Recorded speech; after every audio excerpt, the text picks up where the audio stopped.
Ay, pwede. Hello, hello, hello, hello!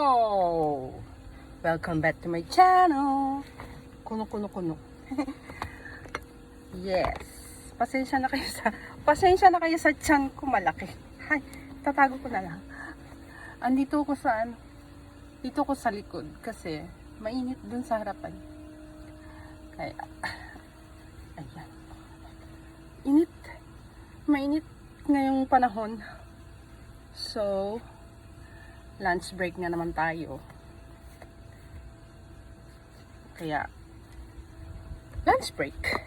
Kakain na tayo. And my ulam for today is fried chicken ni Diwat. And syempre, ayan ang aking lunchbox. Ito yung ano yan. Ano yan? Yakiniku. May nasobrang karne ng kahapon. Actually, itong ulam ko is always tira-tira. Tira-tira sa aming ay napapabisaya na tuloy ako. Tira-tira ng hapunan kagabi. And before we eat, syempre, drink. Aray ko. Lumalabas yung tiyan ko. Pasensya. Drink water. Para hindi lalaki yung tiyan. Pero wala pa rin. Pasensya na po.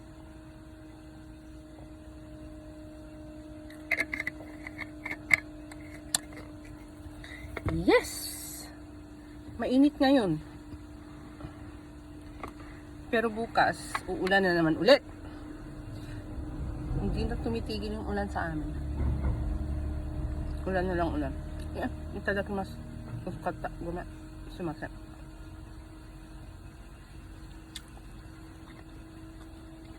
So, since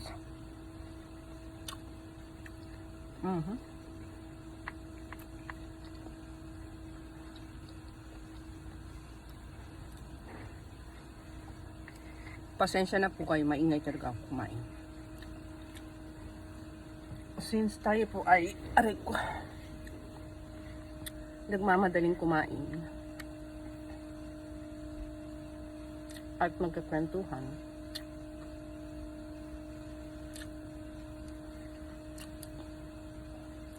by the way, maraming salamat po dun sa mga bago kong followers na at sa mga nag-reach out sa aking page. Thank you very much po sa inyong lahat. And sana huwag niyo akong iwan. Okay? Yakiniku. Ano lang to? Ginisang baboy na may may gulay.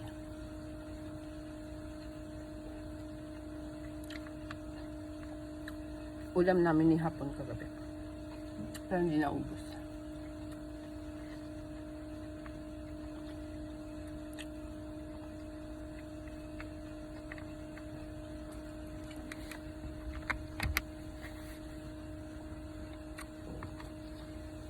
And this is our and this is my chicken. Let's try the chicken. Baka may makakita sa akin Japanese ba? Ano to sa kanila? Itong nakaganito. Ano magtawag ito? Naka-cross legs pag may tao. Pag nakaupo. Bawal sa babae. Hindi naman ako Japanese, di ba? Okay. So, try natin yung chicken. Pero hindi siya crunchy.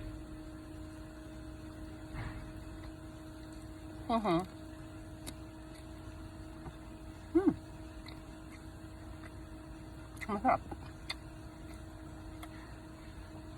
Ang tissue. Wait lang po. I need tissue.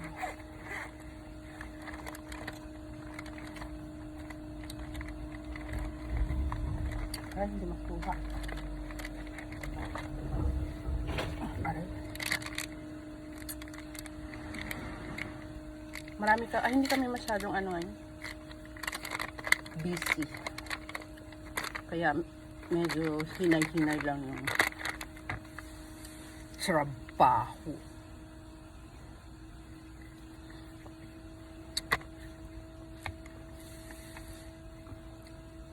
Etong fried chicken na to ay ano to yung instant.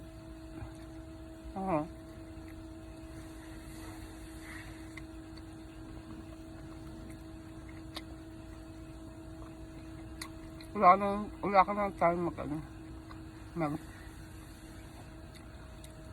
luto sa gabi ng nung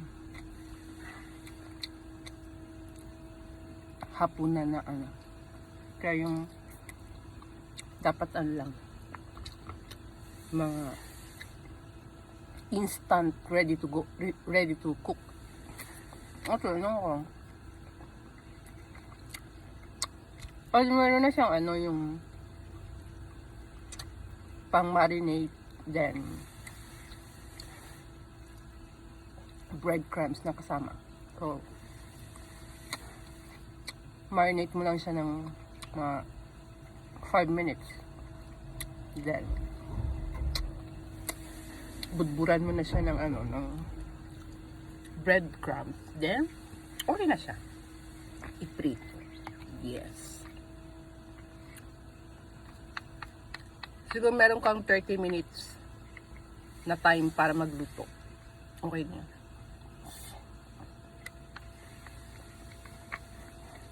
Katulad nitong itong ginisang baboy na to. Hiwa ka lang ng veggies. Nilagay ko lang dito is cabbage, saka white onion, my all-time favorite. Then, gisa-gisa. Walang bawang, walang nothing. Kasi yung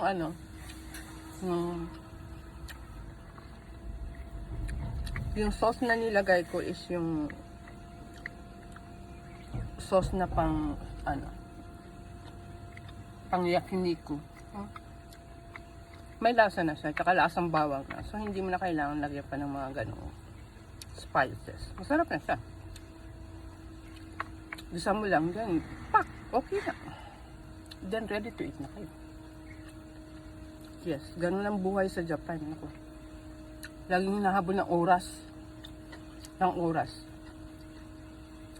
Kasi po hindi uso dito ang katulong.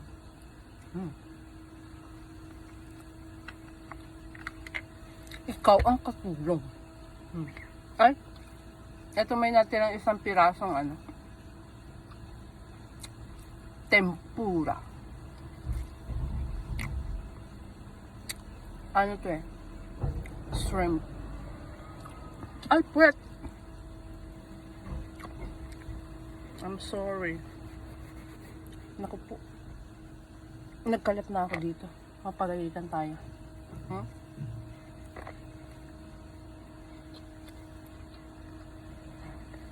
Wala naman sumasakay dito sa kotse ko. Ako lang.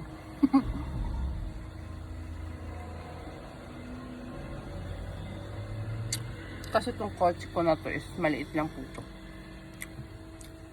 Matchbox. Kasi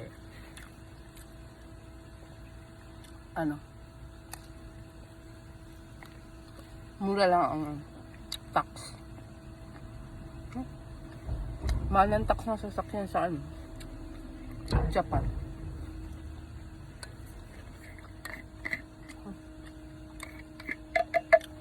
Pwede mo ng sobra pa pang budget sa Pilipinas ng isang buwan. Yes. Grabe. Ito maliit na to maliit na to. Ang tax nito is 7,000 yen. So, magkano na yung sa Pilipinas? More than 2K, more than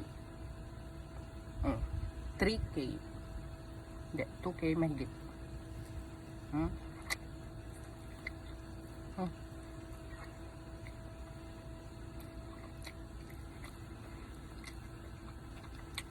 Tapos pag di ka nagbayad ng tax,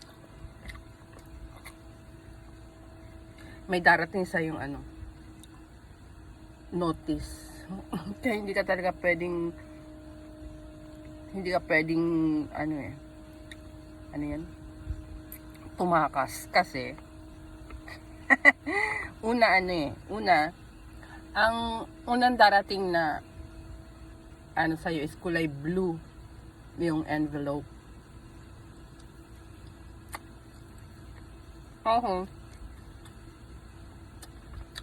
Pag hindi ka nakapagbayad,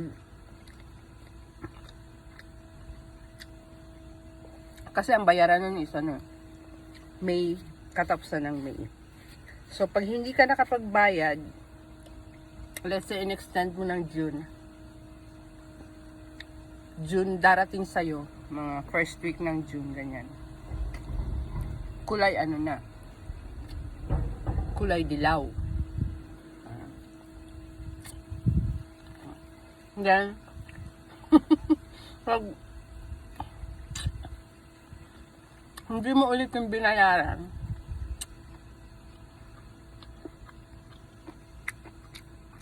susunod na darating, orange. Then yung final notice na, pag hindi mo pa rin nabayaran yung orange, final notice mo is red na yun.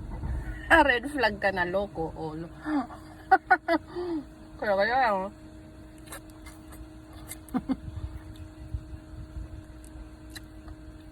kaya kailangan magbayad ka, hindi nakakahiya. Yung postman magde-deliver sa'yo, hala, red flag ka na. Magbayad ka na, kaya alam nila, syempre. Itong bahay na to, hindi nagbabayad ng tax. Ganon. Pak.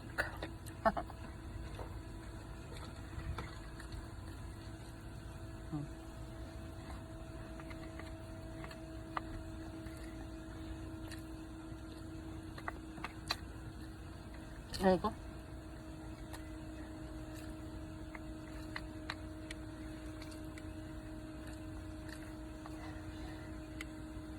Mukhang napadami yung ano ko. Kanina din na ba't din. Kailangan ko ubusin ito. Magpagagitan tayo.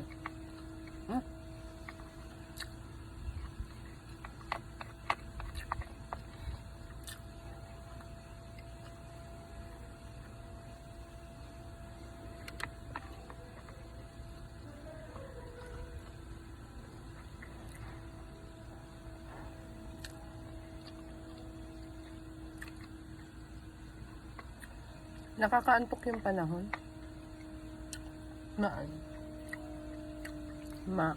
Aliwalas yung ano.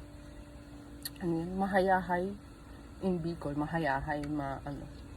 Masarap yung simoy ng hangin as in.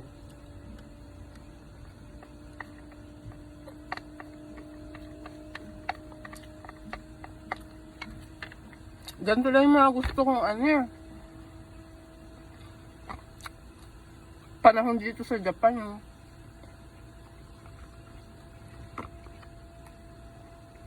Hindi masyadong malamig, hindi masyadong mainit.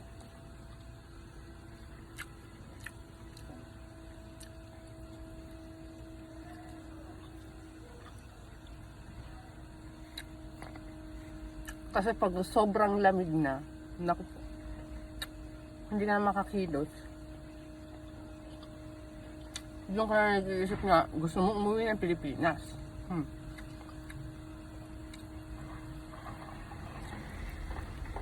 But then, alright.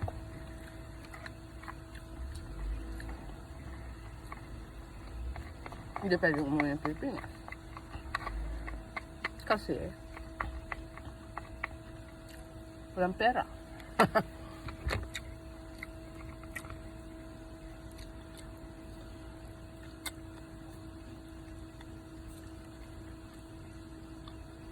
3 pirasong natirang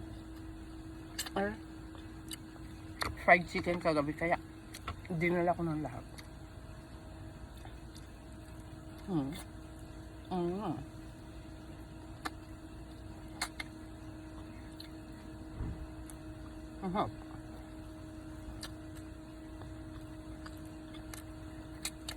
Alam ko bakit paborito ko talaga ang manok.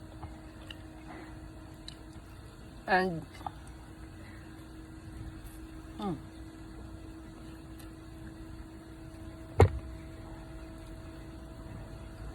yes, aking kanyan.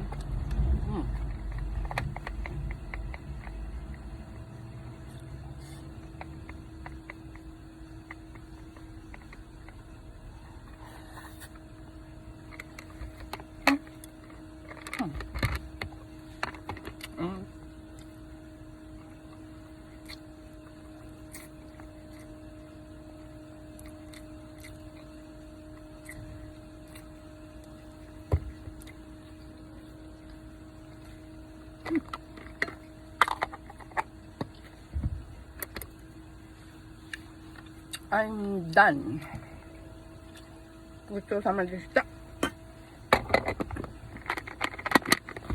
So, tapos na tayo kumain. Ready to go na naman tayo. Kakayod na naman. Meron pa akong 10 minutes. 12 minutes.